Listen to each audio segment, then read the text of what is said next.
அடுத்தது என்ன பண்ணாங்கன்னு பார்த்தீங்கன்னா, ஒரு நாள் பச்சை கலர் 5 தலை பாம்பு, குட்டி பாம்பு எனக்கு சாப்பாடு கொடுக்காம கட்டி போட்டு வச்சுட்டு எடுத்துன்னு வந்து அப்படியே நான் மூஞ்சி கிட்ட வச்சுட்டான் அந்த குணான்றவன். கட்டி போட்டுட்டு அவளை நல்லா அடின்னு சொல்லிட்டு மோதிரம் அவளை அடி நல்லான்னு சொல்லிட்டு சொல்லிகிட்டே இருப்பான். இதை என்னை அடிச்சுட்டே இருக்கும். அவங்க அப்பா வந்து என் கையை கட்டி போட்டாரு. அவங்க அம்மா வந்து லக்ஷ்மி.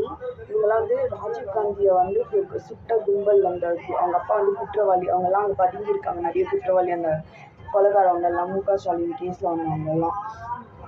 அவரை மாதிரியும் கூட 2-3 பேர் இருப்பாங்க அங்கே, எங்கள் ரிலேட்டிவ்ஸ் எல்லாம். இது எல்லாமே அந்த டப்சாக்கு ரிலேட்டிவ்ஸ். இவங்கெல்லாம் வச்சு தான் வந்து என்னை அடிப்பாங்க டெய்லியும்.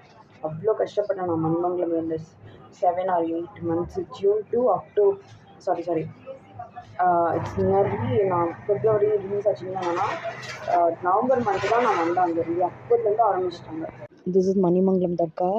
எனக்காக நிறைய துவா பண்ணாரு. ஒய்ஃபையும் சாவடிச்சிட்டாங்க. மணிமங்கலமில் வந்து அவங்க பண்ண பெரிய விஷயம் என்னையே சந்தி முடிச்சது. செகண்ட் பார்த்தீங்கன்னா, 5 தலை பாம்பு, குட்டி பாம்பு வந்து என்னோடய டேட் டைமில் பிளட் அப்படியே காஞ்சி போய் என்னோடய பேண்ட்டோடு ஒட்டியிருக்கும்.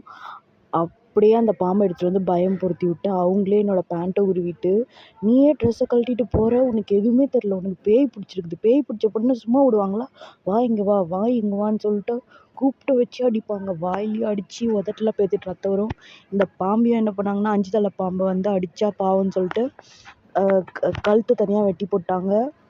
குணா தான் இது பண்ணது. குணா அம்மா திட்டி சசிகலா இன்ஃபர்மேஷன் கொடுத்தாங்கன்னா, இந்த பரமேஸ்வரி தப்சா வந்து உனக்கு தெரியாது கம்முனு அப்படின்னு சொல்லிட்டு, ஏம்மா உன்னை என்ன தவிர யாரும் நாமாச்சின்னு பதறுவாங்க. நல்லா இருக்கவங்கள கூட இப்படி ஆக்கிடுவாங்க இந்த டப்சா.